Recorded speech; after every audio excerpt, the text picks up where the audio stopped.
Hop, interview David Amoré suite, je sais plus à combien on en est de parties. Donc on parlait de l'album Insurgency de Fortunato. Donc Marcus, quand vous avez fait cet album, alors est-ce qu'il était encore dans King Crown lors de l'enregistrement? Oui, oui. Oui, d'accord. Oui, oui, il était encore dans le groupe et en fait, son batteur a eu un souci personnel, familial on dira.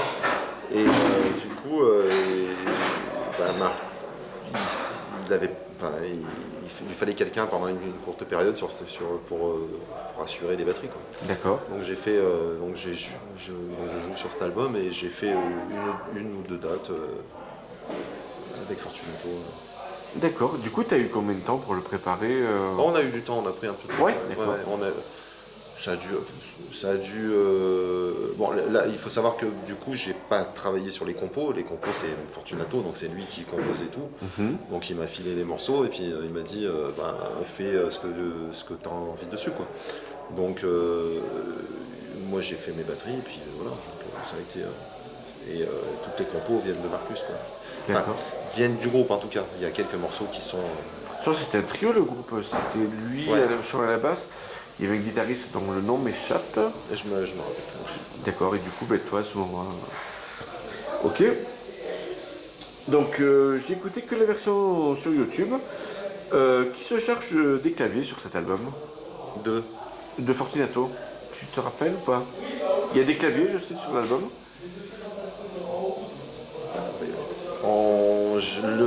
Il me semble que c'est Marcus qui a tout fait, hein. C'est lui qui a fait les claviers en Ouais, plus de la basse et du chant. Ouais. D'accord. Il me semble. Ok. Donc, on va passer à l'actualité. Alors, tu as l'initiative du nouveau projet Again More, toujours avec Joe au chant. Quelle est ton idée derrière ce groupe À l'origine, c'est moi qui ai eu l'idée de faire ce Voilà, c'est ce truc-là. que tu m'avais dit. Et écoute, j'avais envie de sortir un petit peu de ce qu'on a toujours fait. Et je me suis dit, on va faire un album qui est basé sur le chant, en fait. Sur le chant de jour, on s'est dit, comme ça on met le chant en valeur. En fait, on a trouvé des musiciens qui sont vraiment très très bons. Oui, Finalement, c'est ce qui m'a écrit. et finalement, on a fait ce que. On les a mis en valeur aussi, donc du coup, ils se sont mis tout seuls en valeur parce que franchement, c'est vraiment des guitaristes hors pair, quoi, honnêtement. Alors il y en a un qui est assez moderne avec un jeu de guitare très mélodique et assez rapide. Il a une facilité dans la rapidité et tout qui est assez sympa. Et le deuxième, il a un style très Malmsteen. Oui. Avec un son très Malmsteen aussi. Et, donc tu vois, tous les morceaux auront une influence particulière, quoi. D'accord. Donc voilà, et après, du coup, on s'est lancé là-dessus. Ces deux guitaristes étaient OK pour le faire, on l'a fait. Donc là, les compos, c'est que des compos des deux guitaristes, quoi. D'accord. On n'a pas, à part les textes et les lignes de chant, tout était déjà. Enfin, c'est tous les guitaristes qu'on fait. D'accord. Alors du coup, il me manque une pièce au puzzle. Qui assurerait à la basse sur cet album? En fait, chaque guitariste sur ses morceaux a fait la basse. D'accord, Il n'y a tout pas de simplement. bassiste. Ouais. Et du coup, si vous faites de la scène, il y aura un bassiste de prévu ou pas? Oui, il en faudra un, bien sûr. D'accord. Je sais pas, on demandera peut-être à Marcus s'il veut. Ouais, vous n'avez pas pour l'instant d'idée de ce côté-là. Non, pour l'instant, il n'est pas question qu'on fasse des dates, sauf si on nous demande, quoi. D'accord. Donc on verra bien. Ok. Alors, tu as aussi fait partie de 2 tribute bands. Alors, le premier étant Topple of Dio, justement avec Joe, dont il a un petit peu parlé. Quel souvenir gardes-tu de cette expérience? Apparemment, c'est terminé. Ouais, on a arrêté pour différentes raisons. Et, écoute, j'en garde un très bon souvenir parce que c'était après la période quand Dio est décédé. Donc, c'était. On avait envie de lui rendre hommage, quoi, tout simplement. Et comme Joe avait une voix qui s'y prêtait, ça s'est fait tout seul, quoi. Donc j'en garde un très bon souvenir parce qu'on a fait des dates sympas. Ça nous a permis de faire autre chose que ce qu'on avait l'habitude de faire. On a fait des belles dates et c'était cool, quoi. Puis après, au bout d'un moment, on s'est un peu lassé et on a arrêté, quoi. D'accord. Alors si je fais pas d'erreur, Joe m'a dit qu'à la base, ce projet, on lui avait proposé avec un groupe israélien, c'est ça?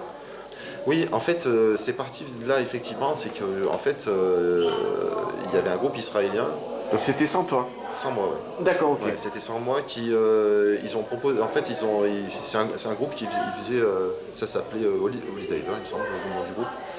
Donc eux, ils faisaient des reprises et puis quand ils ont vu que Joe avait une voix qui ressemblait bien à celle de Dio, ils lui ont demandé s'il voulait faire une date en Israël. Donc du coup, ça s'est fait. Il est D'accord. parti en Israël, il a fait une date là-bas avec eux. Et il me semble, alors si je mélange pas tout, là c'était une date en première partie de Gravedigger. D'accord. Et donc ce groupe-là israélien a fait l'ouverture, quoi. Avec D'accord. Joe au chant. Et donc toi, du coup, tu serais intervenu un petit peu plus tard Juste alors après, ouais. Donc, et avec un tout nouveau groupe ou... Avec un tout nouveau groupe. D'accord, ok. Ouais, parce que là c'était une date seule, isolée. Donc, D'accord. Donc il y avait que Joe en fait qui a fait toute l'histoire de ce tribut de bande en fait quoi. ils ont fait qu'une date, hein, ils en ont fait qu'une. D'accord, les ok. distributions israéliennes. Donc oui. D'accord. Donc il est allé en Israël juste pour le concert. Et après il a reformé le groupe avec d'autres Ouais, musiciens. c'est ça. Ok, ça va. Je reforme le plus Ouais, possible. ouais. Ok. Alors ton deuxième tribut de bande, c'est Iron Maiden. Alors c'est un petit peu spécial parce que, bon, on reconnaît que c'est un tribut à Iron Maiden, bien sûr. Mais tu n'es pas à la batterie, mais au chant. Tu peux nous parler de cette transition? Bah écoute, en fait, j'avais des potes avec qui j'avais envie de faire de la musique. J'avais envie de partager du bon temps avec eux. C'est des gens qui m'étaient très proches, qui me sont très proches. Et sauf que ça ne m'intéressait pas trop d'assurer la batterie. D'accord. Je me suis dit, bon, encore jouer de la batterie dans encore un groupe et tout. Faut remballer le matos et tout. Ouais, non, c'est même pas ça. C'est que surtout que bon, j'avais pas spécialement envie de avoir encore un groupe. Donc je me suis dit, écoute, je suis pas chanteur, mais si ça vous dit, je prends le chant et puis voilà, quoi. Donc du coup, ça s'est fait. Et puis, Sur Iron Maiden, c'est pas ce qu'il y a de plus ouais, simple. ouais, En plus, ouais, écoute, j'ai fait ce que j'ai pu, donc je pense pas. Peut-être, je sais pas. Tu y vas, toi? Je vais vider avec Chris, je vais récupérer Chris là-bas. Et puis je vais faire un tour au bar en passant, si j'arrive à me garer. D'accord. On va peut-être y aller, ouais. Désolé. pas de souci. C'est intéressant de savoir qu'on va peut-être aller au bar après. Ouais. Ok. Donc, du coup, voilà, quel effet ça t'a fait de passer du fond de la scène à l'avant? Ouais, c'était rigolo, c'était sympa, c'était sans prétention. J'ai toujours dit que je suis pas chanteur, donc c'était vraiment pour le fun et pour s'amuser, quoi. Donc non, c'était cool, c'était sympa. Puis ça m'a plu. Hein, après, c'est du Maiden, hein, c'est pas simple. Oui. Mais je me suis bien amusé, c'était cool. Du coup, t'as peut-être pas plus de facilité sur les titres période de Diano ou Bailey que Dickinson? Ah oui. Sûr, ouais, la période de Diano, plus facile, bien sûr. D'accord. Alors, au niveau de ta voix, voilà, tu dis que tu n'es pas chanteur, mais perso, je trouve que ta voix, elle a un petit quelque chose de Timo Tolkki, Extratovarius. Ah ouais, carrément. Ok. Ouais, c'est le guitariste qui chantait sur le premier album, quoi. Ouais. Et voilà, est-ce que c'est une comparaison que tu as déjà faite ou pas? Ah, pas du tout, non. Quand tu pousses, en fait, ça me fait penser un petit peu à lui, quoi. Ok. C'est une chouette comparaison. Hein, ouais, écoute, merci pour la comparaison, parce que c'est un très bon chanteur. J'ai pas son talent. Oui, en plus d'être très bon guitariste, il est aussi très bon chanteur. Et il est guitariste aussi, tu sais, Tolkki, pas Kuti Polto. Tolkki, en fait, c'est le guitariste de Stratovarius. Sur les 3 premiers Stratovarius, il chantait également. Et après, Timothée. Ah oui, effectivement. Oui, d'accord. Ah ouais, non, je pensais à Et oui, les deux s'appellent Timo. Voilà, c'est pour ça que je précisais bien. Ah ouais, non, mais du coup, j'ai pas fait le. Mais bon, c'est quand même un très bon chanteur aussi, je trouve en tout cas. Quoi. Ouais. Ok, alors. Donc ça c'est fait. Alors, du coup, ça m'amène à une question. Est-ce qu'un énième projet avec Joe, où lui serait à la batterie et toi au chant, ça pourrait être envisageable. Ça serait rigolo, mais ça me paraît compliqué. D'accord. Déjà moi, parce que comme je dis, je suis pas chanteur, et puis Joe, il a abandonné la batterie il y a très très très longtemps. Donc, Oui, parce que j'ai compris. Mais bon, rien n'est impossible. Un groupe pour le délire peut-être, non Ouais.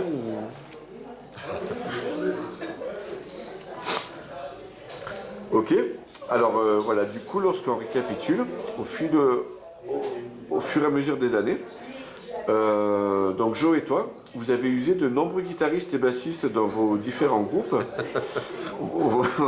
Alors, est-ce que tu penses qu'il peut être difficile de collaborer avec vous deux? Oh, je pense pas. D'accord. Je pense pas. Après, oh, je pense pas. Non, c'est pas. Non, on a. Enfin, après, c'est pas à nous de le dire, mais.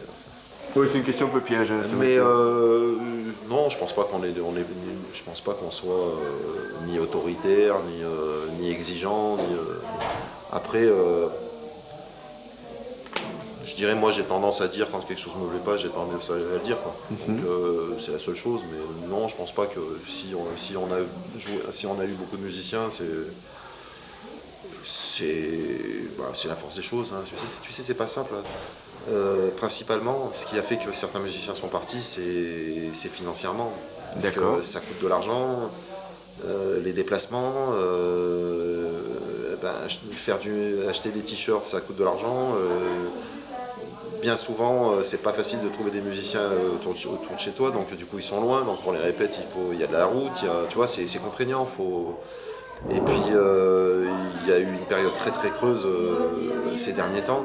Les salles de concert se vident. C'est pas simple, quoi. Je veux dire, mettre de l'énergie, de l'argent, du temps, prendre des risques avec son boulot des fois. Et puis arriver dans des salles où tu as 30 personnes, Oui. c'est dur pour le moral, honnêtement. Remarque, pour ce soir, le bilan est plutôt Ce positif. soir, le bilan est bon. Ouais. Ouais. Ça me semblait assez plein. Ben, quoi. il y avait du monde et puis il y avait une bonne ambiance, ouais, effectivement. Ouais. Mais D'accord. c'est pas toujours le cas. C'est valable quand les gens te connaissent un petit peu, mais quand tu vas à l'étranger, déjà, c'est pas la même chose, quoi. Il y a des fois, tu te tapes des kilomètres, des milliers de kilomètres, tu loues un camion, tu payes l'autoroute, tu payes l'essence, tu payes le gasoil, et puis tu arrives sur place, t'as 30 bonhommes qui. Oui. Voilà. Alors les 30 bonhommes en général ils te disent qu'ils ont passé une bonne soirée, mais ça suffit pas quoi. Oui, j'imagine. T'as vendu 2 CD dans la soirée, tu vois, t'as rentré 30 euros, t'en as perdu 2500 quoi. D'accord. Du coup, ça me ramène à un épisode donc, où on a fait une ellipse tout à l'heure dont me parlait Jo. C'était la tournée que vous avez faite en 2007 avec Nightmare. Vous étiez en tête d'affiche avec Freedom Call en première partie. Ouais. Et justement, voilà, le public était toujours présent, mais il était mou en fait, il était mort sur les dates françaises. en tout cas. Ça dépend, ouais, ça dépend. Enfin, moi, je me rappelle de la date de Luynes, justement, Ouais. où justement le public, je me suis dit. Ah peut-être, ouais. Et voilà, donc apparemment, d'après Jo, c'est ce qui aurait démotivé Alex Hilbert, justement. C'est vrai. D'accord. Tout à fait, ouais. Bah, après cette date, après cette tournée, en fait ce qu'il faut savoir c'est qu'on était en tête d'affiche avec Freedom Call avant nous et Freedom Call nous ont mis une raclée à chaque soirée quoi. Donc effectivement ça a été c'est Alex. On a failli arrêter totalement à ce moment-là. Le groupe. Ouais, totalement. On s'est dit, D'accord. on arrête, c'est bon. Vu pareil, hein, l'énergie qu'on a mis, le pognon qu'on a mis, on arrête là quoi.